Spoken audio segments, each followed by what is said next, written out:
Hello, welcome to Unicorn Princess Tarot. This is for water sign, Cancer, Scorpio, Pisces. Take only what resonates. Para sa gusto magpa-personal reading, Jing Tarot Reader, search mo na lang siya sa Facebook. At kung gusto mo naman, pwede kang pumunta sa TikTok at i-search ang Unicorn Princess Tarot.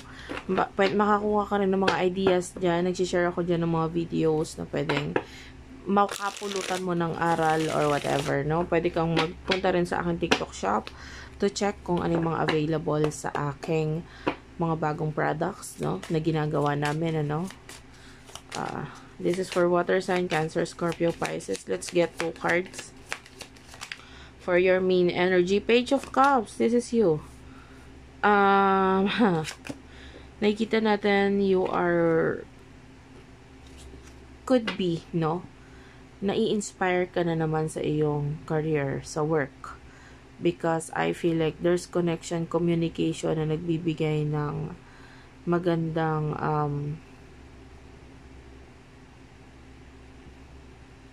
kumbaga maaaring may tao sa career mo or work mo na nagbibigay buhay, nagpapasaya sa'yo. Like, I can see na nakakausap mo ito and there's a lot of emotion here. 10 of Pentacles and the 10 of Wands. I feel like you do have a lot of money. Kaya lang, ang dami mo ding responsibilidad or obligasyon na nagiging dahilan para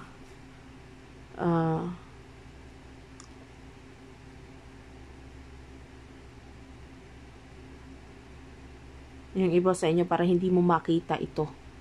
No, na although marami kang pera o marami kang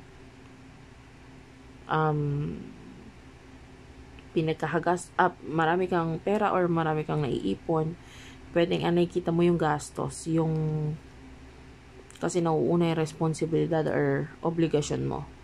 So yung iba sa inyo, you're being dissatisfied. Ito, bibigyan kita ng bibigyan kita ng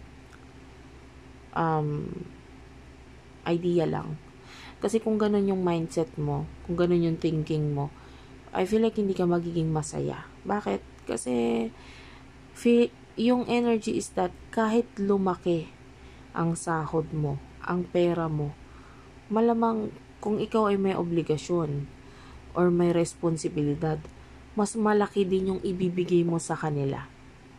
Ngayon, tendency ang energy mo, hindi ka rin nakakaipon or what, yun na naman ang iisipin mo, na kesyo ganto ganyan, hirap ka na naman, ganyan.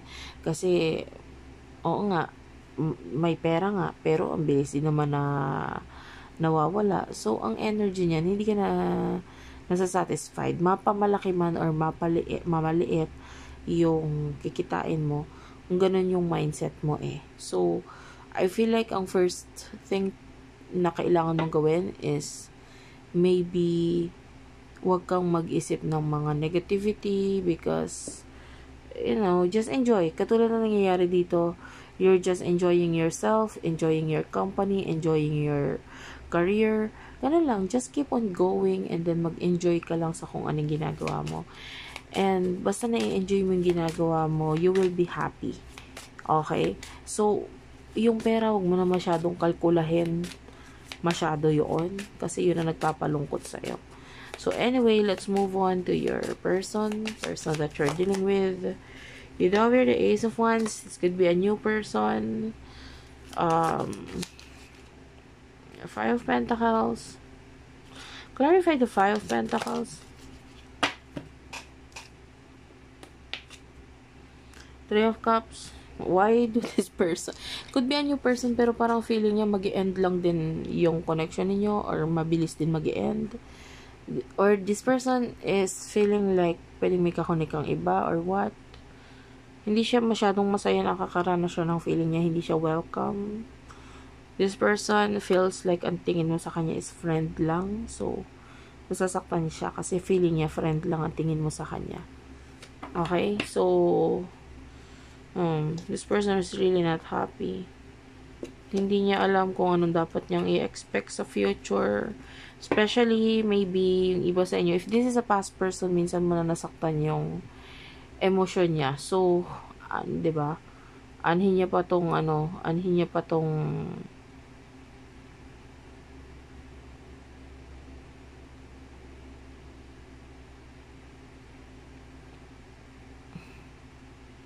like, maybe nagkakaroon ng reconciliation, pero ayaw niya na mag-expect. Basta yun na lang. Ayaw niya na muna mag-expect. Kasi minsan mo na siya nasaktan.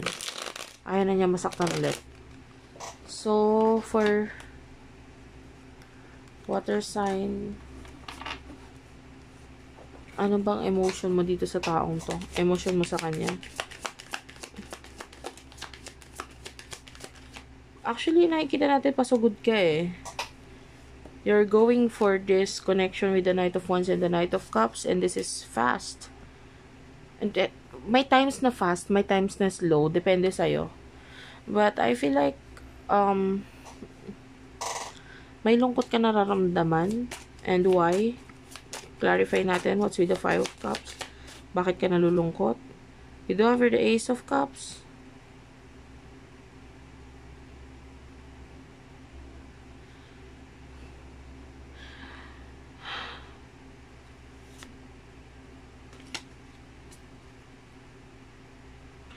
Clarify the Ace of Cups and the Five of Cups. King of Swords. Honestly, mahal mo tong taong to, pero tinatry mo maging professional, some of you.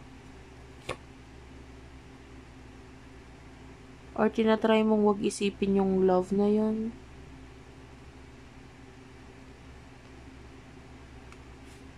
Parang gusto mong magbigay ng konti dito, konting atensyon, konting so attention or connection sa person na ito, or for some of you the other way around. Mahal mo siya pero konting attention or konting connection lang ang ibinibigay niya sa'yo. So pwedeng ito yung nagpapalungkot sa'yo. Oo, mahal mo siya pero nakakainis kasi bakit ganito lang yung ibinibigay niyang attention sa akin. So that's your energy. And so tinatry mong maging professional dito with the King of Swords. Emotion ng taong ito para sa'yo. For water sign, please. Yeah. High Priestess and the High Priest.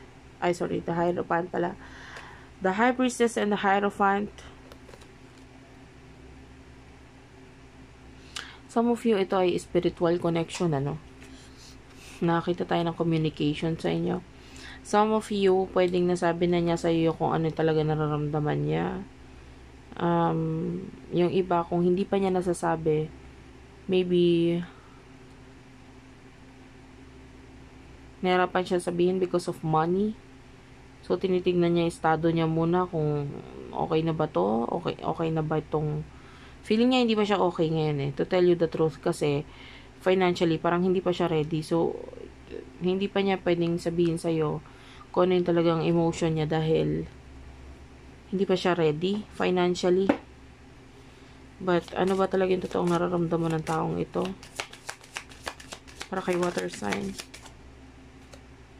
The Empress, matindi yung paghanga niya, mataas ang tingin niya sa'yo, hinahangaan ka niya, and this Queen of Wands, this person,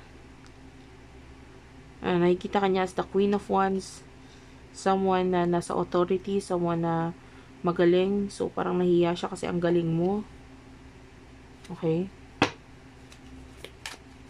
What will happen in the future for you? Water sign. You do have the Justice card and the Star. Whatever itong minamanifest mo na career or may kinalaman sa iyong career, you will soon reach it. Maabot mo yon. Kung ano man. Especially, may big change ngayong April 2024. Abangan mo yung big change sa buhay mo. There's this Jupiter and Uranus conjunction, and that will create a big change sa'yo. And yung change na yun is positive change. So, definitely na kung ano man yung pangarap mo sa career mo, this is the right time na mag-manifest. If you want to reach something, no, i-concentrate mo itong bagay na ito na parang nangyayari na siya sa buhay mo. Ito na yung tamang time na mag-manifest. No? Some of you do believe sa law of attraction, manifestation, naniniwala ka dyan. You have to focus on that ngayong April. Ngayon yung pinaka-best time, no?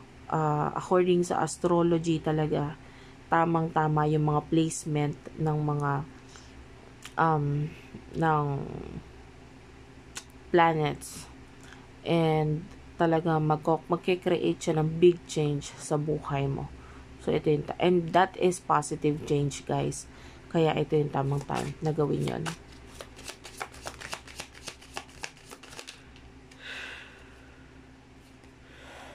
The moon is here. If you're dealing with your soulmate is coming. Actually, nakita ko ito as reversal, and naramdaman ko reversal energy, the Two of Pentacles. This time around, if you're dealing with your soulmate, alam mo naman kung soulmate yung kakonect mo. Yung soulmate na ito, papabalik siya sa buhay mo, and definitely there's new beginning sa inyong dalawa. This time, ikaw ang ipa-priority niya. So, pabalik siya, pero ikaw ang priority niya. Okay? If you're dealing with your soulmate. Kasi there's the moon and the star. There's the moon and the star here. So, yung iba naman sa inyo, kung hindi naman soulmate connection ito, may option tayo nakikita dito sa person na ito, pero I feel like hindi siya happy doon sa ibang options. So, I feel like this person is still choosing you in the future, pero wala nga lang actions pa, pero nakakita tayo na ikaw ang gusto niya, ikaw ang pinipili niya. Okay? Thank you for watching. I love you all, and bye-bye.